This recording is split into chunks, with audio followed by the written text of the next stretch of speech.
Hey, good morning. Today we're going to do a little bit, excuse me, more of translations of linear functions. We're going to focus really on translations, where yesterday we had three things. We had translations, which means the graph moved up or down vertically. And then we had rotations, where it affects the slope of the graph. And then we also had reflection across the y-axis.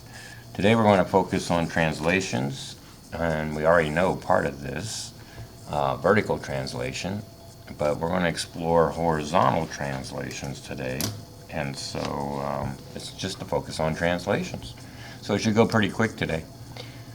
So here's our first problem. Avery states that the graph G is the same as the graph F with every point shifted vertically. Vertically means up and down. Cindy states that the graph of G is the same as the graph of F with every point shifting horizontally. Give an argument to support Avery's statement there. So what they're looking for is, how did G of X translate compared to F of X? Kind of what we did yesterday. How many units and which way? And then they're also asking you to do it with Cindy's. So do those two and then look for this relationship here.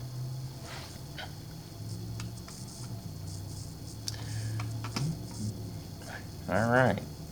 I think I made a mistake now that I'm looking at this graph a little bit closer from when I just made my notes here earlier. The y-intercept on Avery's statement, the G of X translates up 2 units from F of X. But on the guy down here on Cindy's statement, it's not 2 units. I just noticed it shifted 1 unit to the left. So, what's the conclusion here, or relationship? We can have translations vertically, and we can also have them horizontally. Even though it's a half, there's a half and there's a half, so that's 1 unit altogether there on the left translation. So a couple things here. Number one, you have who is the new one, what did it do, what direction, how many units, from where. Okay, so in your homework that you're turning in today, that's what I'm looking for. Not the words like it goes up 2 units. That's not what we do in high school. Okay, here I'm talking about the x-intercept, so I'm going to specify on the x-axis, the G of X, it translates, that's the word, it means it slides up or slides down, kind of is what I'm thinking in my head. It went left, so I told the direction, just like I told up here, how many units and from where. We're going to get more than just 2 lines on a graph here pretty quick, and so we're going to compare different lines. It's possible to have a vertical and horizontal translation on linear equations is what I'm looking for there, kind of what relationships, okay? So today you already know transformations means the graph changes somehow. You know translations means now it moves vertically and also now today horizontally. Here we go. The positions of 2 baby sea turtles are making their way to the water after hatching from their eggs is recorded. They move at the same speed. With Sam starting 2 feet of Aubrey's starting point, what function represents the turtle's position as they make their way to the shore? Find the speed of each turtle.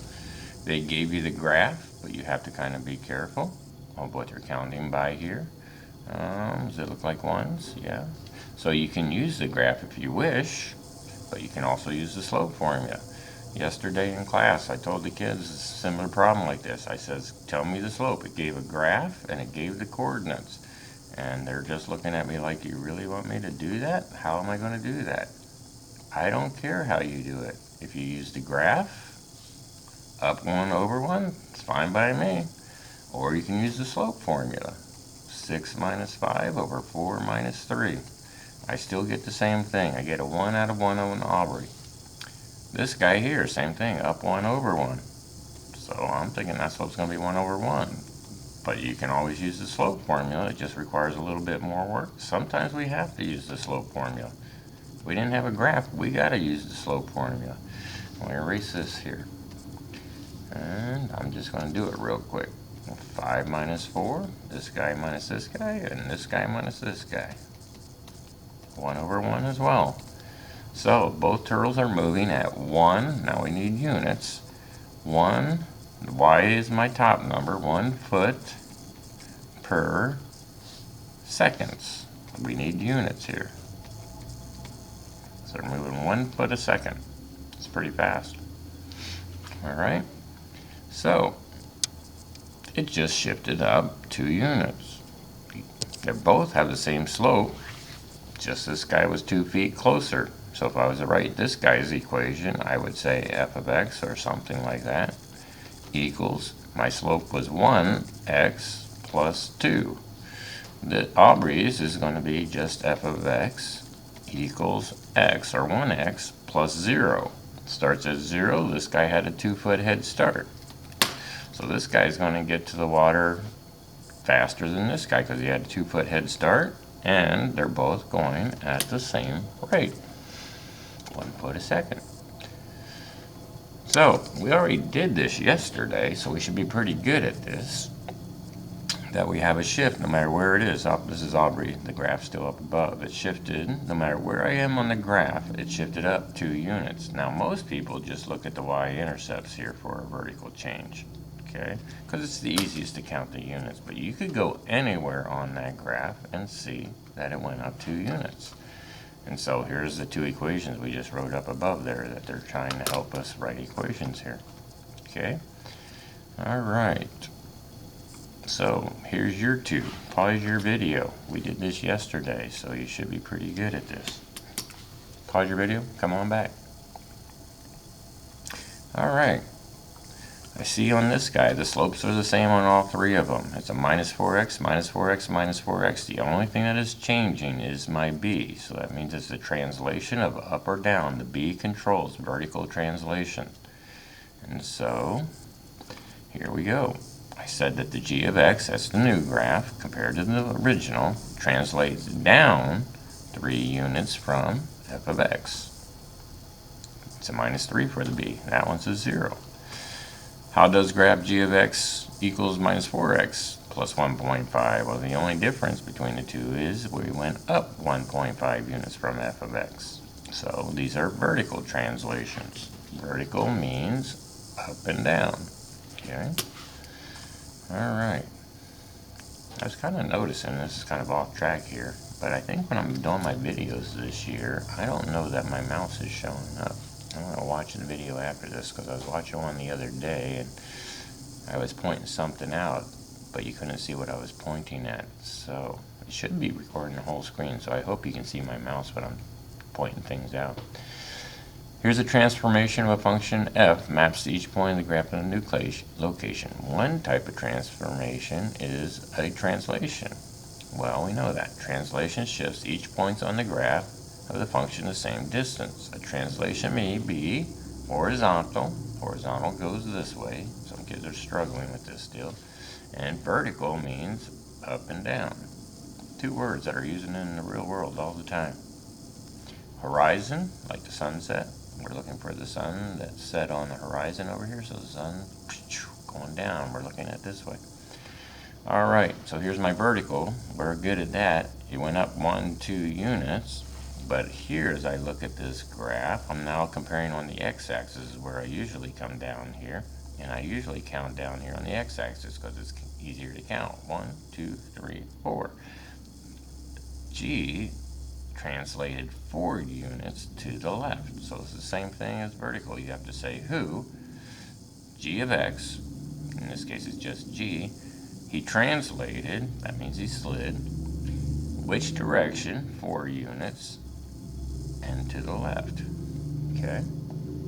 Alright, but we're going to look at equations. We got to know what equation's going to happen to make that happen. And so here's how we look at it. Here's my f of x. I'm looking at my slopes. It's a 2 and a 2. But something interesting here is they said x, and here they have add 5 to this x here. And they still have a minus 4. If I was to bust this guy out, it would still be a 2x of a slope, but I'd have a plus 10 here and a minus 4, which would be 6. So they filled in this table for you to kind of speed some things up for you. So we're going to pick some numbers. Man, they picked a whole bunch of numbers. This is how you get it graphed. Or you could just go to -4 on your graph and go up 2/1. But sometimes with small graph paper that you're going to see on the next page, it's a little bit hard to do that as our graph paper gets smaller. But that's what I would do. But over here, it's a little bit harder to do this. So here's what they did. Is they put -4 into this first equation. That's -8. -8 minus 4 would be a -12. And so this is where mental math comes in and filling your table. That's a -6. -6 minus 4 is -10. -2 minus 4 minus 4 is -8. And so they're filling in this table. Most of the time we need 3 numbers. And usually what we pick, and you've been taught this in school, in 8th grade, we pick these guys here. A couple negatives, a 0, that's the easy one, and a couple positives. Even though I said 3, it looks like that's 5 right there. Okay, but usually 3 numbers are good. I want to put 5 numbers here. Because when we do quadratics, you need 5 points minimum to get a graph. So let's put 5 numbers there. They went overboard. Now, look what happens here. They did parentheses first. They put this -9 inside the parentheses, and they're doing this first. So -9 plus 5 is a -4. And then they took that -4 times the 2. So they did the parentheses first. There it is. -4 times 2 is a -8, and -8 is a -12. So this is really your coordinates here. They're just showing you the mental math that you should be doing. So when I go to graph this on the next page, it's a -9, -12 that I want to graph. Now we're not going to graph all these guys. Let's get 3 coordinates on that graph, and we want to kind of space them out. So what I did for you is I took that chart, and so you don't have to keep flipping back onto the page, I put it over here. So I just copied it for you over here. So again, this is my X, and this is my Y on my coordinates here. So go ahead and get both of these graphs onto the graph paper. Now I get it, your graph paper is kind of tiny, but I think you can do it. You guys got better eyes than I do, so get her on there. I want to graph some 3 points that are kind of spaced out.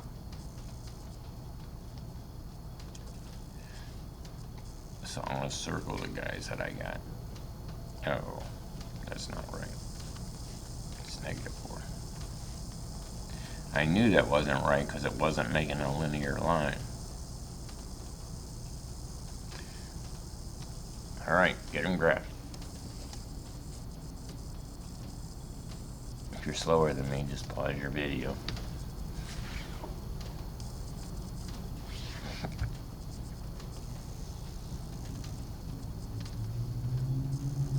Don't forget to put the label on there. This guy is called f of x equals 2x minus 4. Let's go get that other guy on there. -9, -12.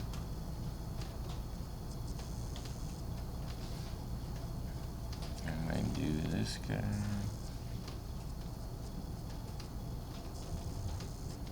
I'm going to do this guy.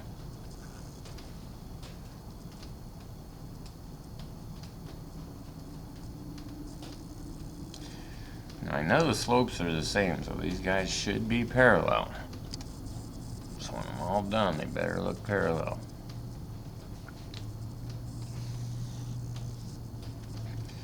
And accuracy is a really important thing here.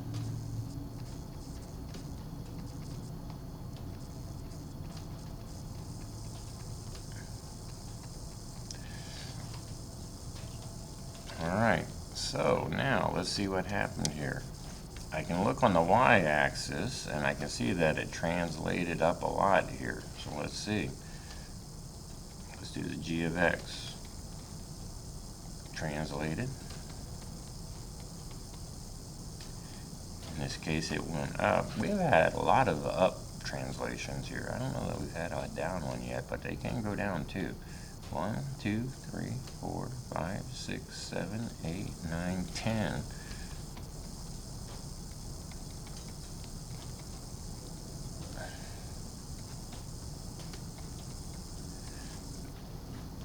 Okay, now this this is the one today, and we're going to look at the equation to see how we can get this. We'll see how we can get both of them. Whoops, it's not an f of x, it's a g of x.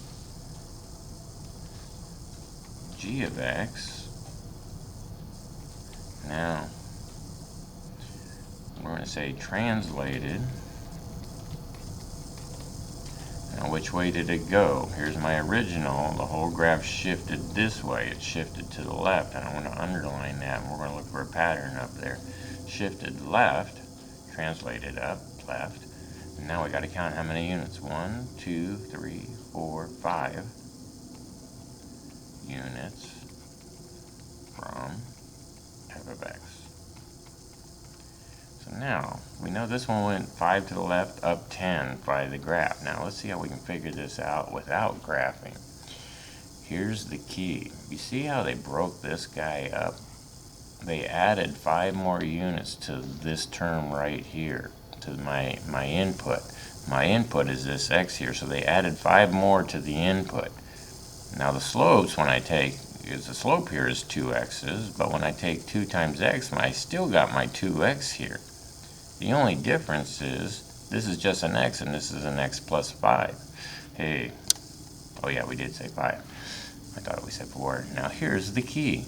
Whatever this guy is, it's a plus 5.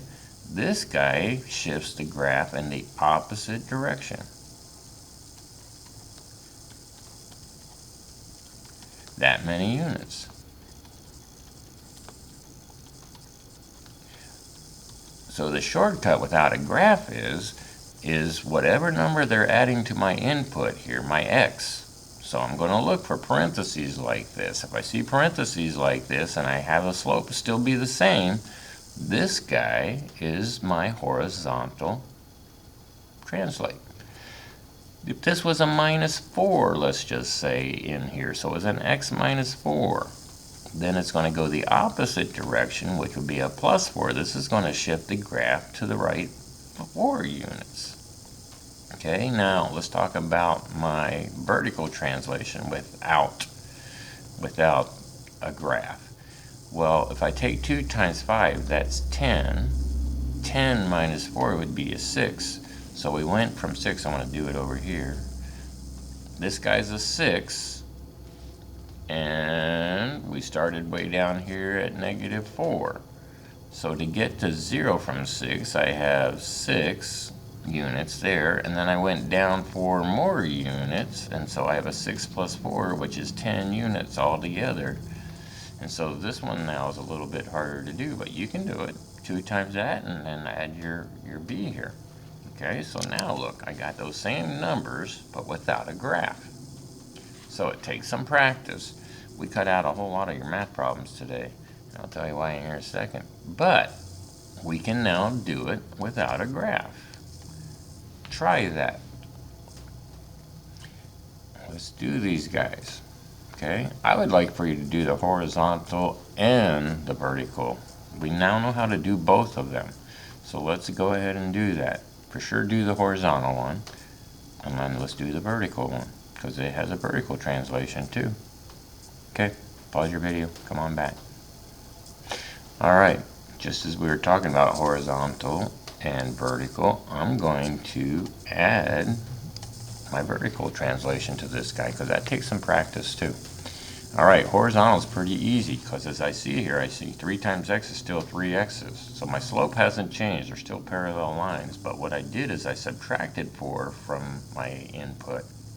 So that means this is going to shift the graph 4 units to the right of f of x. Let's go do the g of x, and let's do the vertical translation, because that translates up as well. Because here I'm at a 7, and so now if I take 3 times negative 4, that's a negative 12. Negative 12 plus 7 would be what, 5? Negative 5. So now I went from 7 down to negative 5. And so also now what I do, since I do it this much, is I don't care that this is a negative. I'm going to take 7, because it takes 7 units to get to there, plus 5 more. So I'm just going to do 7 plus 5, which would be 7, what, 12? So it translates 12 units. Let's see. This one's at 7 and this one's at a -5, so that would translate down. 12 units down from f of x. Okay. That one takes a little bit of thinking, but now we're manipulating these guys. I don't need to graph this guy. Alright, this guy sees a plus 9.5, so that means it's going to translate 9.5 units to the left. It's going to go left because I have a positive sign. So what the rule says, or the shortcut, hey, whatever this is, it goes the opposite direction. If you see a plus 9.5, that means it goes left 9.5. Okay, let's go do our g of x here. I want to pause for a second here and see if you can get it. We're at a 7. Now let's see if we can figure out what we're doing. I need to grab my calculator here, which I don't think I have out yet. Alright, so you're going to have to figure out what my new b is here. So this guy's going to control my b, so I got to do 3 times this guy.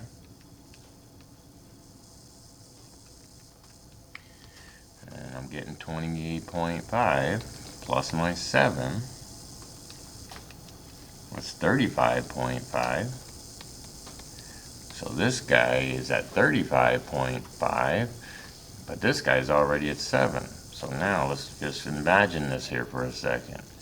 My new y-intercept is way up here at 35.5. Sometimes I'll draw this to help me. This guy was at 7. So I need to know the distance between these two guys. This guy now is above 0, so I need to take 35.5, which is already in my calculator, and subtract the 7, and that's going to be my distance, 28.5.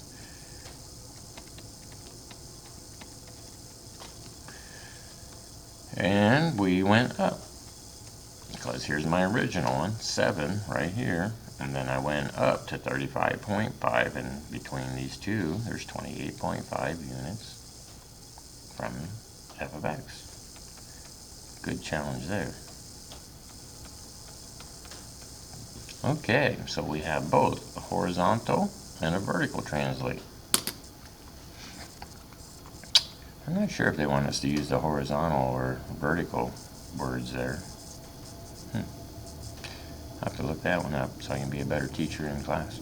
Alright, now this guy here, stretches and compressions. I was telling my kids in class, man, I've been studying this for 3 days, trying to understand this, what a compression is, what a stretch is, horizontal stretch, vertical stretch, and they have some rules here, and I thought I had it all mastered after I watched 2 other videos and things like that. And then it's like, well, when I went to do it by myself, I'm not getting the same answers. And so I asked the geometry teacher, what do you guys, how can you do this? Because this is getting you ready for geometry, all this vertical translations and shifting things. And he said, you know what? They did scale factors in 8th grade of just ratios. So if you guys can make sure that they have several things, so that they know parallel lines, the slopes are, you flip it and change the sign, if they know that, that makes parallel, or perpendicular, sorry.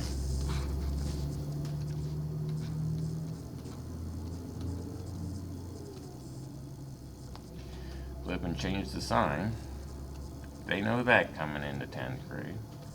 That's good, they'll be fine. If they know parallel lines, good Lord, what was my spelling here today? Have the same slope.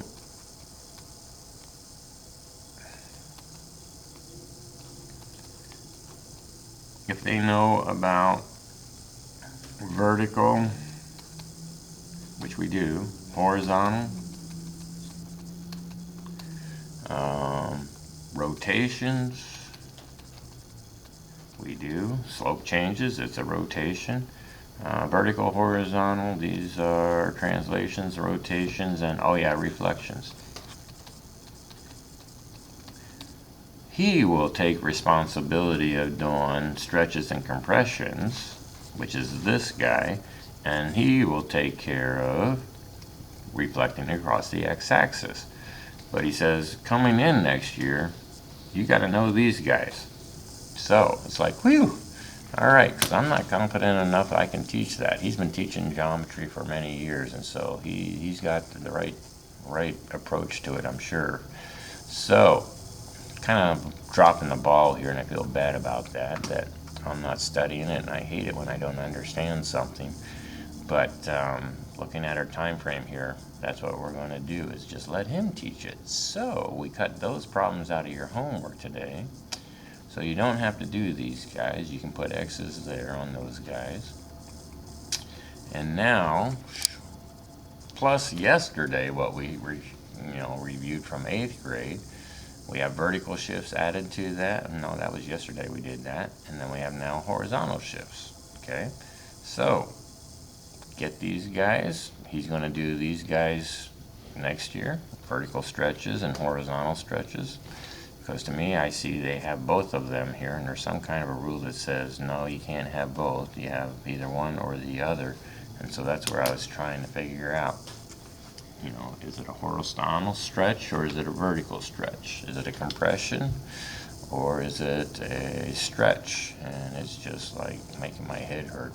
All right, with that short video today, go online, get that lesson out of the way. There's only like 11 questions now that we got rid of some of those guys, and I think you will be just fine. All right, have a good day.